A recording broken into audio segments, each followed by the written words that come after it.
buenas noches. Aquí estamos nuevamente haciendo el interés nacional en el piso del Canal 22 como corresponde.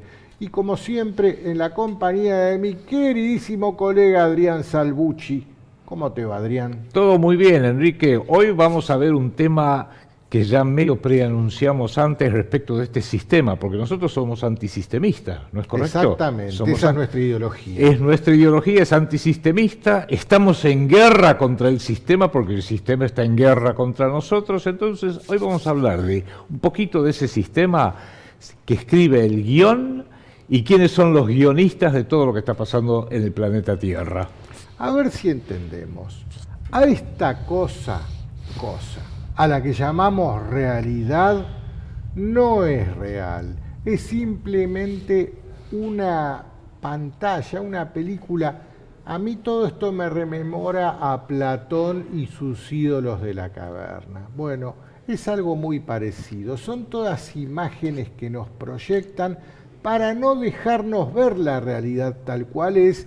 Y esto casualmente es el sistema imperante hoy. Este sistema está compuesto básicamente por tres actores fundamentales. ¿Cuáles serían esos tres actores fundamentales? Bueno, en primer término están los guiones, porque esto no es que todo ocurre por casualidad. Nada ocurre por casualidad. En la historia mundial y en la historia actual, por lo menos, nada ocurre por casualidad, aunque podría llegar a parecer. Es como mirar una película. Si la película se llama, por ejemplo, El Titanic, uno puede decir, en una de esas pueden evitar el témpano, en una de esas a lo mejor no chocan, en una de esas a lo mejor el capitán lo ve. No. Ya hay un guión que dice, se va a llevar por delante el témpano, le va a hacer un rumbo gigantesco y el barco se va a hundir en 2 horas. De manera que prepárate que vas a ver gente histérica, gente corriendo hacia los botes, y no es casualidad, no es que ocurrió de repente, ese es el guión. Entonces, como hay un guión al nivel de la geopolítica planetaria, no tanto en el corto plazo, sino un guión, yo lo llamo un guión estratégico, en el muy largo plazo, porque las cosas a corto plazo es fácil seguirlas, pero en el muy largo plazo es difícil. Y si hay un guión, obvio, tiene que haber un guionista. Exactamente. Y si hay un guionista, hay 2 escalones más abajo, porque ya dijimos 3 iban a ser el guionista, el autor del guión, el director de la película, a quien le entregan el guión, toma, tenés que filmar esto. Ajá. A ver qué dice, el Titanic se hunde 2 horas de... ¿Y qué? ¿Qué onda si no? Que el Titanic no se hunde. No entendiste cómo funciona esto. El Titanic se tiene que hundir. Ese es el director. Lo discute con el guionista algunos puntos, el director le aporta algunas ideas, pero no se mueve básicamente del guión. Y después, bueno, y para tal papel, a ver, para el que se hunde en el fondo del océano después de intentar darle un beso a la chica. Que no sea Brad Pitt. Claro, DiCaprio. Bueno, ok, DiCaprio, listo. Después eligen los actores. ¿Quiénes van a ser los actores? La cuestión es que en esta cosa a la que nosotros llamamos realidad, lo único que se nos permite ver es a los actores, nada más. No tenemos ni idea que detrás de los actores hay un director y mucho menos que detrás de un director hay un guionista. Y si vamos más arriba, ¿quién le pagó al guionista para que haga el guión? ¿Quién paga la película? ¿Quién le paga al director? Ahí ya vamos a ir acercándonos bien finito a la realidad. Y dijiste algo ahí muy interesante que me hiciste pensar, porque si hay un guión y se eligen a Brad Pitt, a Marlon Brando, en su momento a todos los grandes actores, las caras lindas o las caras feas, si quiero ser algo, un personaje que sea realmente odiable, por decirlo de alguna manera, también hay algo obvio. Si de repente un actor en una película no cumple con el guión y dice, no, yo quiero salir como el capitán alternativo que salvó al Titanic, No, flaco, no, el Titanic se hunde. Y en la historia lo mismo, de vez en cuando, imprevistamente, porque todo no es 100% controlado. El guión da las directivas generales, pero pueden pasar cosas, como diría Macri. Pasaron cosas, surgió algo, puede surgir algo inesperado. Y la historia nos muestra también, no vamos a entrar en eso hoy, que de repente, cada tanto, surge alguien inesperado, alguien que molesta, alguien que tendría que haber hecho este rol, pero hizo otro, o lo hizo de otra manera. Alguien que se animó a apartarse del guión, o alguien siquiera que no estaba en el guión. Y dice, la película le van a cambiar el título, porque yo la voy a cambiar y ustedes no se van a dar cuenta, pero se va a llamar Salvando el Titanic. No, y han surgido a través de la historia pueblos, ideologías, individuos, inspiradores, hasta diría artistas que han tratado de decir, vamos a cambiar un poquito este guión, lo vamos a modular un poco, que el sistema, que es un sistema vasto, complejo, enrevesado, requiere mucho tiempo para administrarlo, puede llegar a decir, bueno, déjalo que entre, que le aplique su creatividad, pero que no cambie la finalización, que no cambie el tema principal. Pero cada tanto surge alguien que, parece que este va a cambiar. Bueno, a este actor, que es un intruso, invítenlo a salir. Y si no se va con invitación, empújenlo para salir. Y si no se va con un empuje, mátenlo. Eso es lo que tenemos que empezar a entender hoy en día. Por eso es muy importante y es un trabajo grande. Hay que identificar el guión, para empezar a ver la coherencia geopolítica, social, financiera, económica, de todo, mediática, del guión en sí, pero muy importante saber dónde están los guionistas para saber hasta dónde los guionistas pueden llegar a bancarse una diferencia, torcerles un poquito el libreto, decirle vení para acá te corresponde que cantes una canción y la canta o demasiado mal o demasiado bien. Y ha habido algunos actores en la historia del mundo contemporáneo que han cantado demasiado bien. Entonces hay que decir, bueno, ¿cuál es la tolerancia que tiene este sistema? Y ahí hay que entender bien quiénes son esos guionistas y cuánto están dispuestos a tolerar modificaciones, a favor y en contra.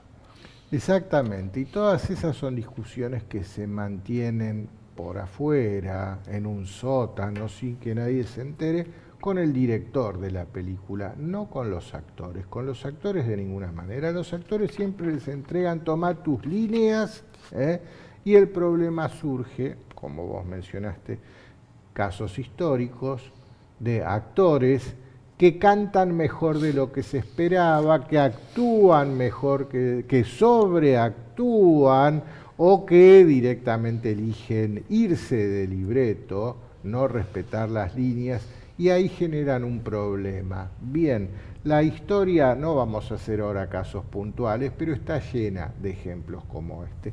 En la próxima entrega del Interés Nacional, porque todo esto ustedes pueden llegar a decir, estos, teoría de la conspiración, otra vez, estos dos locos con teorías son dos conspiranoicos. No, no somos dos conspiranoicos, somos dos antisistemistas explícitos, pero les vamos a traer ejemplos, pero ejemplos de larga data, ejemplos que se remontan o siglos, o ejemplos que se remontan a un par de años, de guiones, hoy mismo incluso. Hoy mismo, de guiones que se interpretaron con total precisión, y eso es lo que nosotros vemos en los titulares de los mierdos.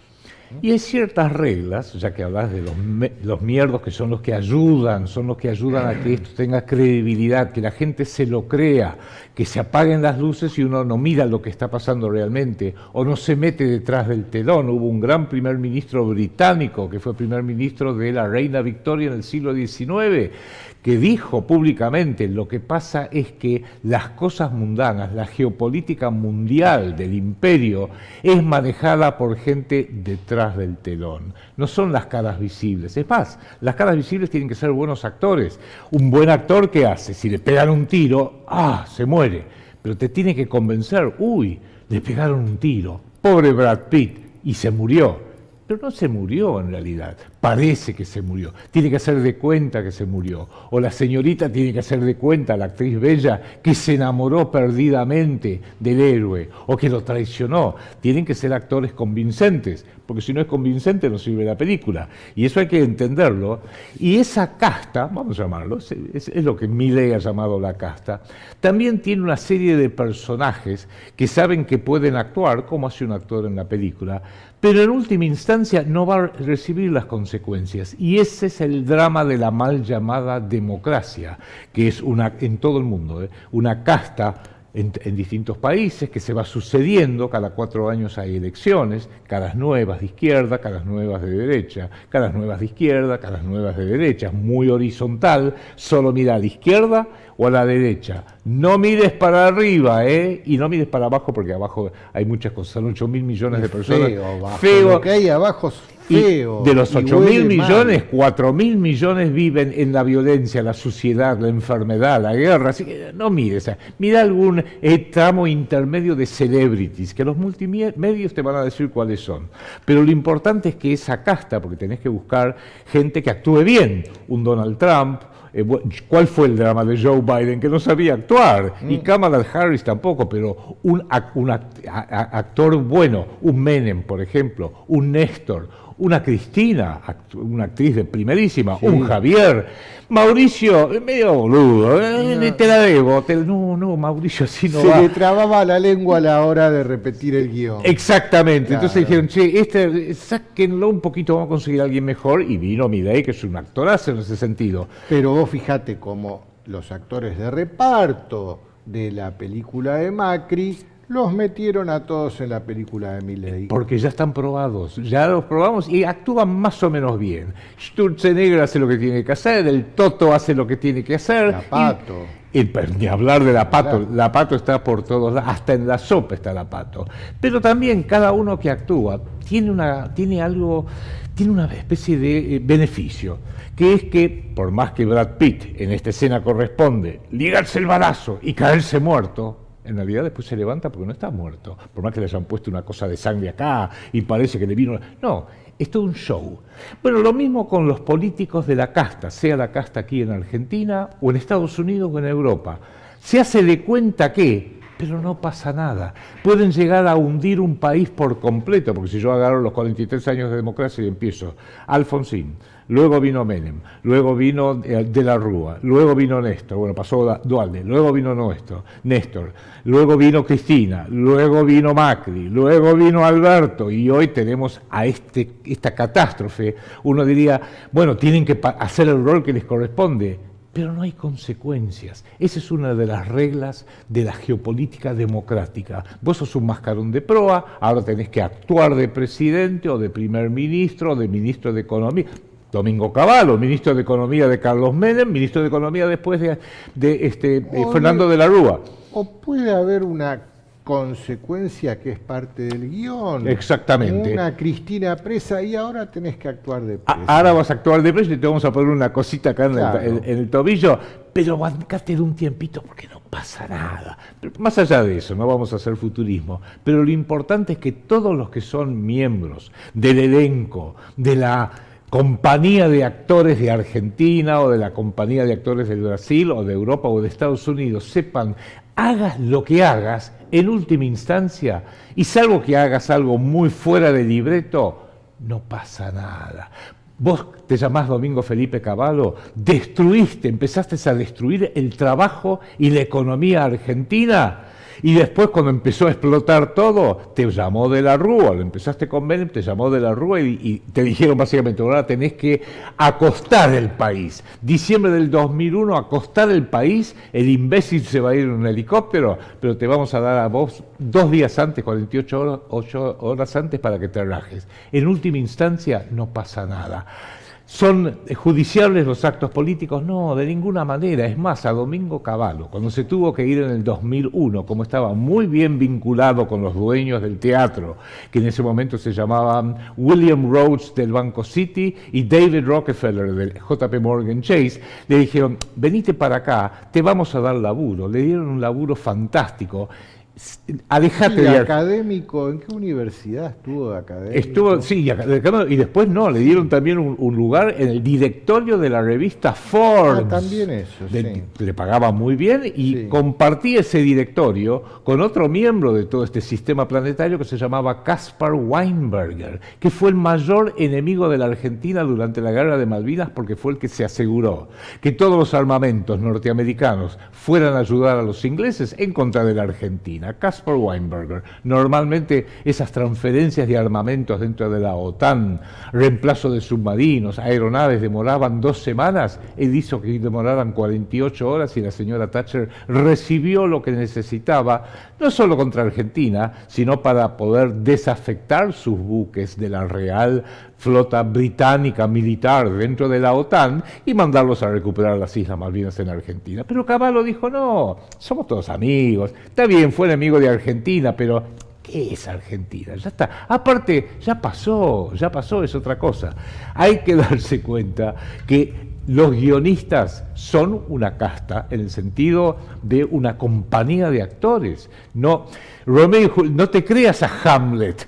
Hamlet, cuando lo ves actuar, por más que a lo mejor se te caiga un lagrimón, porque son muy buenas, no se mueren. Y cuando Romeo le dice a Julieta, así, con un beso, toma el veneno, con un beso también yo me muero, y nos suicidamos los dos juntos, Romeo y Julieta, no se murieron, están vivos. A ver si lo empezamos a entender. Por eso, entender el guión le da consistencia a esta, llamémosla, a esta estrategia enorme. Y comprender a los guionistas nos da comprensión de la táctica, porque hay que pensar en términos militares. En términos militares hay una estrategia, el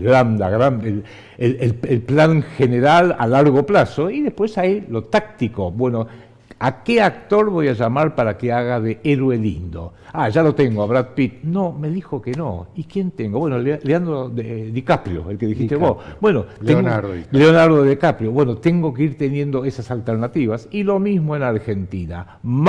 Hablando de la derecha, Macri resultó ser un descerebrado imbécil, estúpido.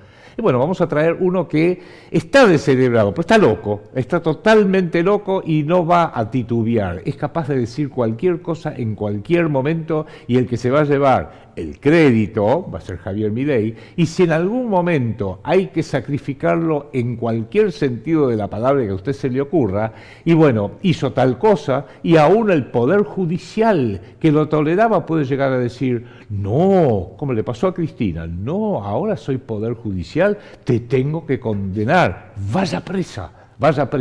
Y podemos dar ejemplos históricos, felizmente no de Argentina, pero del mundo donde alguno se lo tomó demasiado en serio, dijo, no, yo soy nacional de tal país, soy alemán, por ejemplo, y me lo voy a tomar esto en serio, y entiendo el libreto, entiendo a los guionistas, entiendo al que escribió el guión originalmente, entiendo en el largo plazo hacia dónde lo quieren llevar, y no estoy de acuerdo. ¿Cómo? No estoy de acuerdo. ¿Qué dijo? No estoy de acuerdo. Y a partir de ahí hay consecuencias, que es cuestión de agarrar un buen libro de historia del siglo XX y no las va a poder evaluar o sea, las y comprender. consecuencias son solamente para el que se atreve a desenmascarar el sistema. Sí, señor. Para el que no está de acuerdo y toma la iniciativa de ir en contra del sistema desenmascarándolo. Solo para ellos hay consecuencias. Para los que bailan al ritmo de la música, de la banda, del soundtrack. El soundtrack, ahí está, me gustó eso, el soundtrack. Los que bailan al ritmo del soundtrack,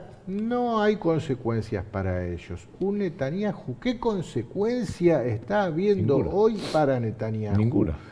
Orden de captura internacional y así todo se sube a su avión, le interesa se baja en Washington y en Washington lo reciben con aplausos. Sí. Es más, lo recibe como se lo ha recibido reiteradamente en distintos pedidos al señor Netanyahu, las dos cámaras del Congreso norteamericano, la Cámara Baja, la Cámara Alta, Partido Demócrata, Partido Republicano, y cada vez que donde hay justamente dos fascios porque en la Cámara, que es la Cámara de Representantes, que es la más grande, del Congreso norteamericano, hay donde está sentado el orador, donde están sentadas las autoridades que lo reciben de Estados Unidos, autoridades legislativas, y atrás hay dos enormes fascios, o sea, conjuntos de trigo atados. Y uno dice, ¿qué hace eso en el Congreso de Estados Unidos? Bueno, léanlo y averigüenlo, porque es sumamente interesante. No es de la cultura democrática, claro, que promociona a los Estados Unidos. Fachos de combatimento, ¿no? Claro. Pero bueno,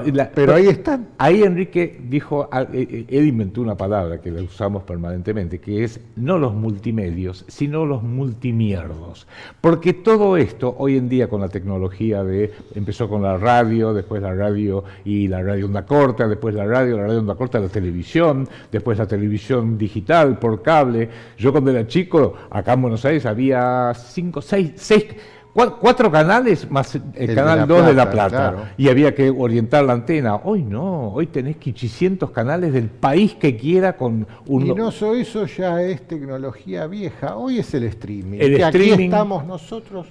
Exactamente, todo eso que ya hoy son los multimierdos, son los que manejan todo el relato, la totalidad del relato. Y el relato saben que está hecho para confundir, ocultar, censurar, si dice la cosa incorrecta en el momento, distorsionar, crear los relatos. El relato que más le conviene, uno diría, el de la izquierda o de la derecha. No, los dos, el de la izquierda y el de la derecha, porque uno puede ser de izquierda o de derecha según el momento. En este momento en Estados Unidos hay un gobierno de derecha, Donald Trump. Pero hace un año había un gobierno de izquierda, socialdemócrata. Anoche acá en Córdoba, en la ciudad de Córdoba, la derecha fest. Exacto. Ya te demuestra que todavía el señor Milei y todos los de la Libertad Avanza y los de toda la derecha se quedaron trabados en el siglo XX, porque en el siglo XX sí había derecha e izquierda, horizontal, mira a la izquierda, mira a la derecha, otra cosa no hay. Y hoy en el siglo XXI es imperativo que miremos arriba, quiénes están arriba, quiénes son los guionistas, quiénes son los que ponen toda la guita, manejan los multimedios, manejan la política, manejan todo, y los que estamos abajo que sufrimos las consecuencias. Por eso, en todo este relato hay que tenerlo presente, que es una especie de noticias show. Miren, lo he visto aquí en Argentina, pero puedo relatar un caso ejemplar, que es CNN de Estados Unidos. Sí. Una de las periodistas estrellas es una mujer, habla muy bien, perfecto, se llama Christiane Amanpour.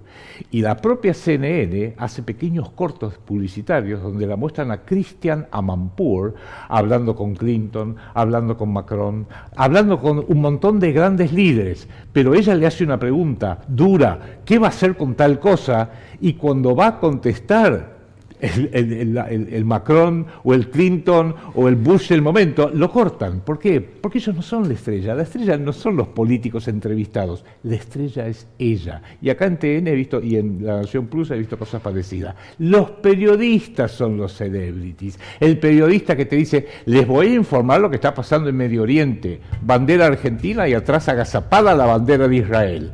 Opa, primero la ponía junta, después se fue dando cuenta que a la mujer le dijeron... Próximamente la van a poner abajo de la mesa. Claro, y porque próximamente puede llegar a haber problemas, así que poner agazapada, lo cual es un símbolo mucho más real, mucho más perfecto de la realidad. Pero hay una bandera agazapada detrás de la bandera argentina. Ya que lo mencionas, constantemente lo mencionas a ese periodista nos hizo un gran favor de decirnos casualmente a qué interés responde. Claro. Todos los demás no nos lo dicen, pero sí responden a un interés. Se levantó la cadeta, claro, para que quería tomar un poquito de agua. Exacto, todos responden a algún interés. No hay ninguno de los que conocemos y muy bien promocionados, muy bien financiados y con promoción permanente que no responda a un interés. Entonces, hizo bien este periodista en poner la bandera. Ya sabemos quién es. Fue imprudente. Pero bueno, los multimierdos son los noticias show, es el entretenimiento. Es Hollywood, en realidad es una variante de Hollywood. Tienen la función de deseducar a los pueblos, que tratan de entender, pobrecitos los pueblos, y para ir redondeando. los multimierdos, los multimedios, sean locales, sean internacionales, trabajan juntamente con los think tanks, los bancos de cerebro, ya hicimos un programa al respecto, los lobbies con intereses que reciben, no solamente disponen de mucho dinero, sino que pueden dirigir el dinero de las grandes corporaciones y a los grandes bancos en Estados Unidos especialmente, y decir, vamos a financiar la campaña de este político demócrata, porque nos conviene, pero también de este político republicano, porque nos conviene, y que todos los políticos, senadores, diputados, presidentes, gobernadores, todos sepan que a la larga sus carreras dependen del financiamiento, y una vez que uno es adicto al financiamiento geopolítico que le viene de determinados sectores, el día que le quiten el financiamiento, yo pensé que ahora podía tirarme para ser de senador, pasar a ser gobernador, ¡paf! Metiste la pata. Perdiste la financiación y hoy la democracia es dinerocracia. La política se hace con dinero. No solo los lobbies, sino las ONG, las organizaciones no gubernamentales, las fundaciones, las propias universidades, los celebrities que aportan su linda cara porque son buen actor o porque son un buen futbolero o porque son populares, por la razón que sea, un rockstar, se llame como se llame, que de repente su rostro uno lo asocia con, este canta ante 100.000 personas, este patea la pelota de una forma fantástica, y así sucesivamente, y le permiten incorporar, por así decirlo, ese prestigio a un determinado político, a una determinada ideología, a una determinada idea. La cosa es así, siempre están jugando con nuestra percepción de las cosas, controlan nuestro intelecto, por ende controlan nuestras emociones y controlan el relato. Por eso, ¿cómo y quiénes? Hay que saberlo siempre, y a partir de ahí empezar a indagar, sabemos cómo, sabemos quiénes, ¿para qué? ¿Qué es lo que están buscando? Pero de eso vamos a profundizar un poco en el próximo programa. No sé si se habrán dado cuenta quienes nos siguen semana tras semana con el interés nacional, que venimos subiendo por una escalera. Cada programa, cada entrega del interés nacional es un punto que tiene que ver específicamente con un peldaño de lo que hace a cómo funciona el mundo realmente. Vamos subiendo cada vez más. Hoy les quisimos dar una introducción de que la realidad no es lo que nos cuentan, que hay guiones, que hay guionistas y que lo que nos ponen frente a nuestras narices no es más que una película. Bien, la próxima les vamos a dar ejemplos concretos de cada uno de estos guiones para que vean la realidad que tenemos hoy encaja perfectamente con el guión, como encaja cualquier película que veamos en Netflix o en cualquier plataforma, encaja con el guión la película, no existe película que no encaje con su guión. Bueno, la realidad que nos presentan delante de la nariz es eso. La semana que viene nosotros se lo vamos a contar. Adrián. Seguiremos subiendo por esta escalera de Jacob hacia un destino interesante para empezar a hablar claramente y pensar con el cerebro propio y no con el cerebro de los guionistas. Bueno, nosotros volveremos el miércoles que viene a las 23:30, ya saben, como siempre, en Canal 22. Buenas noches y muchas gracias. Chao.